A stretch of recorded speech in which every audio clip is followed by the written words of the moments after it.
C'est moi involontaire. J'ai posé une question à Marlène Kani-Kwasi, Miss Côte d'Ivoire 2022, tout en reprenant, du moins en paraphrasant les propos de Emmanuel Keïta. Propos qui apparemment ont été déformés selon la principale concernée. Donc avec la complicité de la régie, je vais demander qu'on mette la partie de la vidéo où Emmanuel Keïta parlait de Marlène Kani-Kwasi. Non, il n'y a pas de vidéo. Il n'y a pas de vidéo? Bon, c'est pas grave.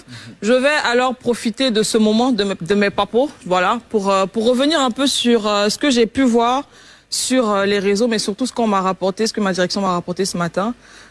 Autant Yves Idero vient de le dire sur ce plateau.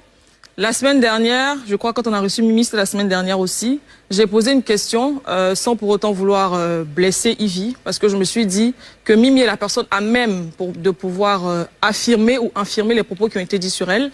Et donc c'était pour moi un canal pour que les rumeurs se taisent en ce qui concerne justement ce dont elle a parlé sur le plateau. Donc je ne pouvais pas penser qu'elle allait le prendre mal. En ce qui concerne Emmanuel Keïta, c'est pareil, hein. Moi, j'étais toujours dans mon idée d'encenser quelqu'un qui est de ma chaîne parce qu'elle a dit que c'est elle qui avait travaillé avec Marlène. Donc, je me suis dit, si Marlène a évolué, c'est un peu grâce à elle. Donc, dès que Marlène me répondait, oui, j'allais commencer à dire, voilà, NCI, nanana. Malheureusement, ça s'est pas passé comme ça. Donc, encore une fois, loin de moi l'idée de jeter l'opprobre sur mes deux collègues qui sont aussi mes grandes sœurs que j'ai trouvées sur cette chaîne. Et je pense pas avoir une fois été condescendante envers elles. Toutes les fois où j'ai fait les papos, je les ai encensés, autant Ivy que Emmanuel Keïta. Malheureusement, elles l'ont pas vu pour me faire un retour. Mais, en tout cas, je tiens à dire au peuple ivoirien qu'il n'y a aucun problème en ce qui concerne, que ce soit avec Yves Idero ou avec Emmanuel Keïta. Arrêtez de penser que c'est des histoires de jalousie ou quoi que ce soit. On n'a aucun problème. Moi, je viens ici, c'est un personnage. Paula, je viens, je fais mes trucs. Et après, je rentre chez moi. Franchement, il y a rien qui se passe. Et donc, si elles se sont senties blessées par rapport à la chronique que j'ai faite, je m'en excuse. Et à l'avenir, ça ne se répétera plus. Je sais désormais comment je dois me comporter. Voilà. Voilà des excuses au visage renfrogné, au cœur serré. On voit un visage qui n'a pas de joie, qui n'a pas de gaieté. On sent vraiment que c'est des excuses qui ne viennent pas du fond du cœur, c'est des excuses par formalité parce qu'elle a peut-être été réprimandée par le boulot et c'est des excuses qui ont été forcées, oui. Raison pour laquelle on lui a imposé ces excuses-là. Ça se sent vraiment que ça vient pas du fond de son cœur. Elle le fait par formalité, ça se sent.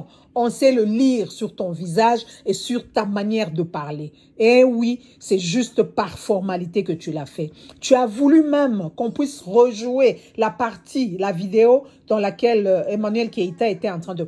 Juste pour chercher à te justifier. Et ça n'avait pas de place là, à ce moment-là.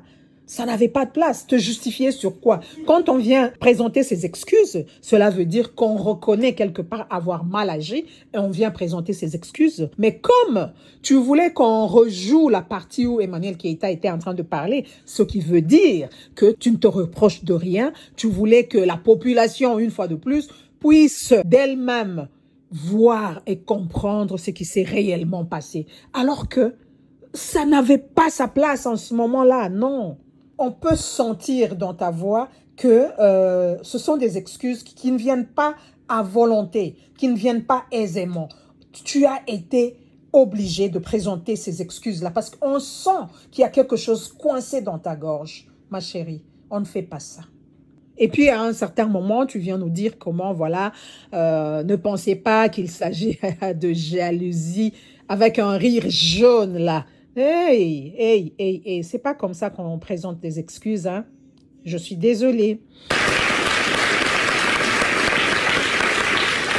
Regardez vous-même mon visage, même pendant qu'on est en train d'applaudir, là, après la présentation de ses excuses. Regardez un peu son visage, là. Oh my goodness. Eh bien oui, tu poses des questions très déplacées qui nuisent et qui blessent tes collègues de service. Écoutons Yves Idero là-dessus. Merci beaucoup les amis, ça va vous faire mal, mais le papo d'aujourd'hui, ce sera ça, parce que nous sommes une chaîne, nous travaillons ensemble. S'il y a des couacs, il faut qu'on les règle de façon responsable, et puis on avance. Merci beaucoup. Et une séquence d'une émission que vous avez eu à faire ici, avec Mimi Blonde, voilà, où la demoiselle a eu à poser une question me concernant très déplacée, que je n'ai vraiment pas apprécié. Et je me dis, si on bosse dans la même chaîne, je pense que l'idée serait qu'on se serre les coudes.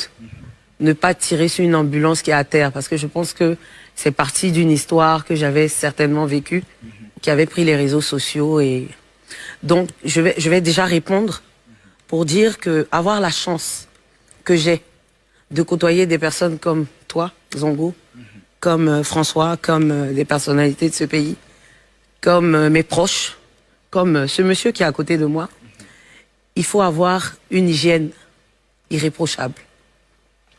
Et en tant que femme, c'est un devoir pour moi, d'avoir cette hygiène-là. Pour moi, et puis pour les autres. Donc, flop, oui. Parce que, étant sur la même chaîne, on ne doit pas tirer sur quelqu'un avec qui tu bosses sur la même chaîne. Donc, je dirais flop, ouais.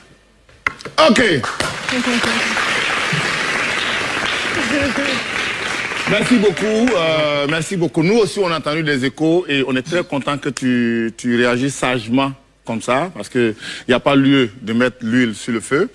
Voilà, merci beaucoup et dites-moi ce que vous en pensez dans les commentaires. Vos réactions, s'il vous plaît. D'ici là, portez-vous bien et à la prochaine. Bisous, bye.